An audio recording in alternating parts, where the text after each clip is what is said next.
Olá, povo de Deus, solenidade de São Pedro e São Paulo, apóstolos e mártires, 4 de julho de 2021. A nossa reflexão de hoje é a partir de Atos dos Apóstolos, capítulo 12, de 1 a 11, Timóteo 4, de 6 a 8, 17 a 18 e Mateus 16, de 13 a 19. O capítulo 12 de Atos dos Apóstolos apresenta a última referência sobre Pedro nesta obra de Lucas, que se centrará nas ações de Paulo a partir do capítulo 13. A narrativa da prisão de Pedro está por ali nos anos 41, 44, há um pouco mais de uma década da morte de Cristo na cruz, quando reinava na Judéia Herodes Agripa. Ele mandou matar Tiago, irmão de João, provocando uma reação muito favorável entre os judeus. Com isso, ele aumentou a perseguição contra as comunidades cristãs. Durante a Páscoa hebraica, quando Jerusalém se tornava uma grande cidade com a chegada de milhares de peregrinos, Herodes percebeu que era um bom momento para mandar prender a Pedro. E Pedro só não teve a mesma sorte de Jesus por causa de um milagre. Um mensageiro de Deus o libertou da morte certa. Essa libertação de Pedro provocou uma alegria imensa na comunidade, que durante a sua prisão permaneceu firme na oração. Pedro só foi entender o que de fato lhe tinha acontecido depois que se viu liberto na rua. O texto nos diz que Pedro se expressou assim: agora sei de fato que o Senhor enviou o seu anjo para me libertar do poder de Herodes e de tudo que o povo judeu esperava.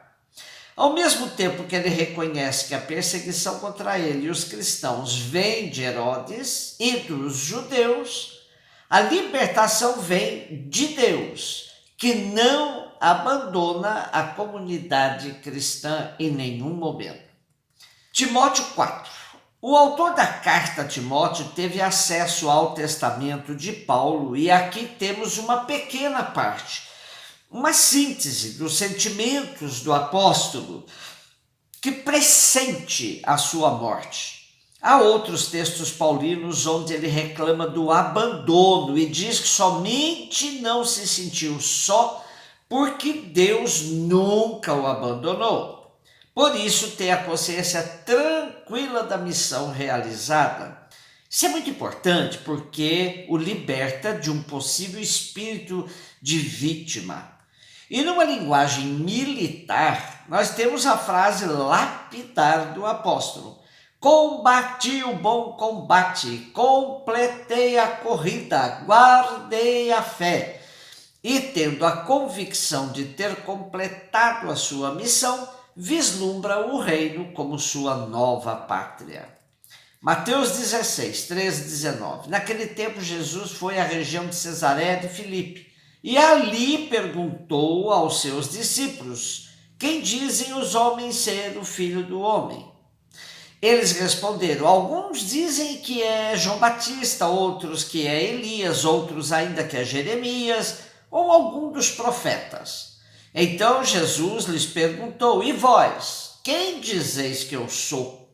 E nessa pergunta, quem é que vai responder? Simão Pedro, que diz: tu és o Messias, o Filho do Deus vivo.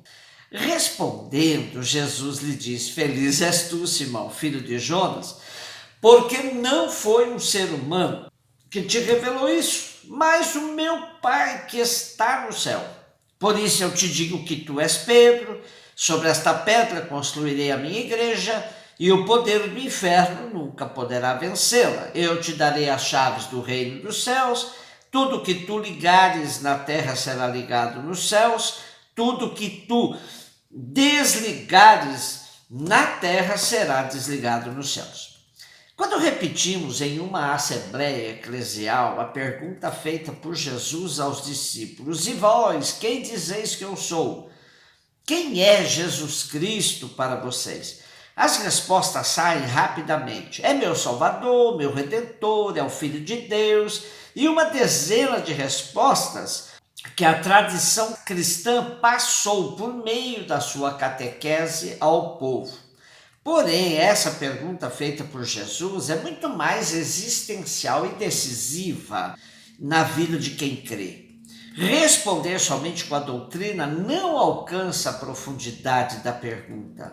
Não é à toa que o Papa Francisco não se cansa de dizer que é preciso voltar a Jesus. Ora, voltar a Jesus? Onde estamos como igreja que é preciso o Papa dizer da necessidade de voltar a Jesus? Passamos inúmeros anos preocupados com a doutrina, ensinando na catequese mandamentos de Deus, mandamentos da igreja, sacramentos e tantas outras coisas que deixamos de lado o essencial, Jesus. E anunciar Jesus significa recuperar o frescor do Evangelho. Quando Jesus pergunta quem dizem os homens ser o Filho do Homem, nos sugere que ele esteja fazendo uma espécie de balanço de sua atividade junto com seus discípulos. A resposta nos mostra que Jesus era confundido como um profeta, João Batista, Elias, Jeremias, mas nunca como sacerdote, mestre da lei ou algo dessa perspectiva judaica. Era respeitado mesmo como um profeta de Israel. Mas Pedro, em nome dos discípulos, afirma a messianidade de Jesus, respondendo: Tu és o Messias, o Filho do Deus vivo. Mas não nos iludamos, apesar da resposta certa e bem definida, Pedro ainda titubeará. Jesus lhe diz: Feliz és tu, Simão, filho de Jonas, porque não foi um ser humano que te revelou isso, mas o meu Pai que está no céu. De fato, reconhecer em Jesus as características do Messias esperado só podia ser obra da revelação do Pai. E com tal resposta, Pedro se credencia para liderar o grupo dos 12, sendo uma referência importante no movimento de Jesus. É sempre muito forçado falar ainda de igreja, como nós a conhecemos. A igreja que temos é fruto de muitos anos, de séculos de estruturação. O embrião é muito diferente no seu nascedouro. Em todo caso, Pedro é constituído como líder do grupo. Importante ler em paralelo o capítulo 18 de Mateus, onde Jesus alarga o poder dado a Pedro, atribuindo à comunidade a possibilidade de ligar e desligar também. Isso nos leva a perceber que o poder de Pedro deve ser exercido em comunhão com a igreja, nunca fora e nem acima da igreja.